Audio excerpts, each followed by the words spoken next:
الحمد لله الذي شرفنا لعلوم الحديث والقرآن، والصلاة والسلام على أصحاب الصفة وعلى آله وأصحابه الكرام.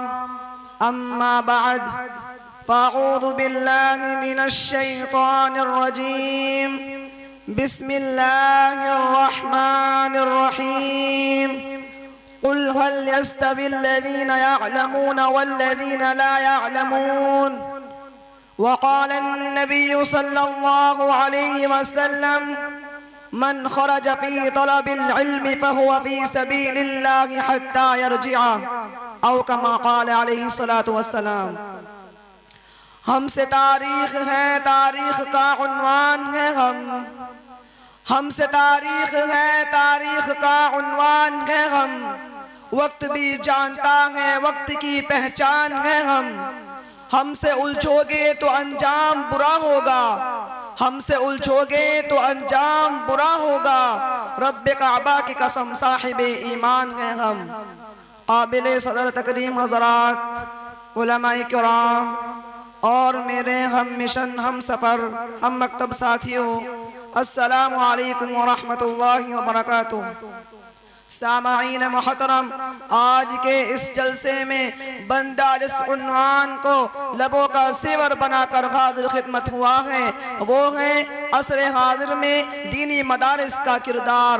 سامعین محترم، نبی اکرم صلی اللہ علیہ وسلم اس دنیا میں دو عظیم نعمتیں لے کر آئے، ایک مقدس کتاب اور دوسرا روشن دن، ایک چمکتا ہوا علم اور دوسرا دمکتے ہوئے اخلاق، ایک علم کامل اور دوسرا عمل کامل. سامعین محترم، یہ جملہ اور مقولہ بڑا مشہور اور متعارف بین الناس ہے کہ اس امت کے لیے پہلے مدرسے کی بنیاد مدرسہ دار ارقم یا اصحاب صفہ کی صورت میں لکھی گئی، لیکن اگر تھوڑا سا باریک بینی سے کام لیا جائے تو اس امت کی رہبری اور رہنمائی کے لیے جو پہلا مدرسہ قائم ہوا وہ غار حرا تھا، جس کے معلم اول رب کائنات، متعلم اول رحمت کائنات، واسطہ اول جبرائیل امین، کتاب اول قرآن کریم اور مخاطبین اولین صحابہ کرام کی قدسی صفات پر مشتمل جماعت تھی. یہ تعلیم و تعلم کا سلسلہ وہاں سے شروع ہوا.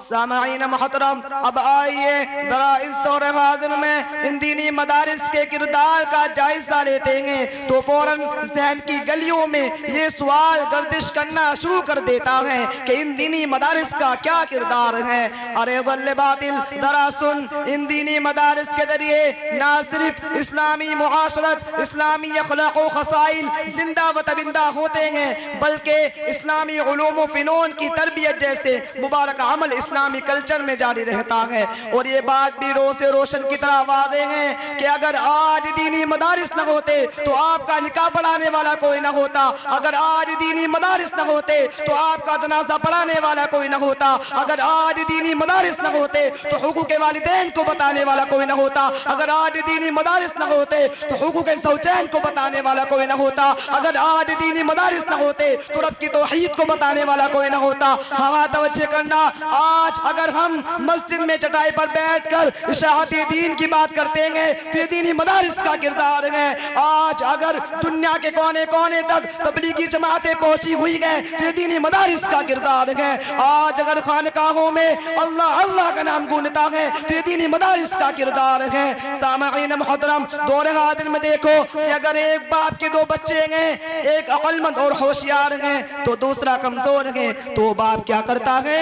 اس عقل مند اور ہوشیار بچے کو اسکول و کالج کی تعلیم دلواتا ہے اور دوسرا جو کمزور بچہ ہے اس کو مدرسے میں داخل کرتا ہے، صرف اس لیے کہ کسی کام کا نہیں. اب ایک کی پرورش اسکول و کالج سے ہوتی ہے اور دوسرے کی مدرسے سے، پھر نتیجہ کیا نکلتا ہے کہ وہی مدرسے والا کمزور بچہ 2-3 سال کے بعد اپنے ابا جان کو مبارکباد دیتا ہے کہ ابا جان میں حافظ قرآن بن گیا. اگر یہ دینی مدارس کا کردار نہیں تو اور کیا ہے؟ پھر جب یہ بچہ اپنے والدین کی خدمت انجام دیتا ہے تو یہ دینی مدارس کا کردار نہیں تو اور کیا ہے؟ پھر جب یہ بچہ خیرکم من تعلم القرآن وعلمہ کا مصداق بنتا ہے تو یہ دینی مدارس کا کردار کردار ہے. پھر جب یہ بچہ رفتہ رفتہ آگے عالم بن کر لوگوں کو مسجدوں منبر و محراب سے لوگوں کو حقوق اللہ اور حقوق العباد کا درس دیتا ہے، تو یہ دینی مدارس کا کردار ہے. ہاں ان کی دینی مدارس والوں نے اس کمزور بچے کو اس حد تک لایا کہ وہ حافظ قرآن بن گیا، وہ مبلغ اسلام بن گیا، وہ مورخ اسلام بن گیا، وہ مفسر اسلام بن گیا. اگر یہ دینی مدارس کا کردار نہیں تو اور کیا ہے؟ میں اپنی تقریر کو یہیں ختم کرتا ہوں. وآخر دعوانا الحمدللہ رب العالمین.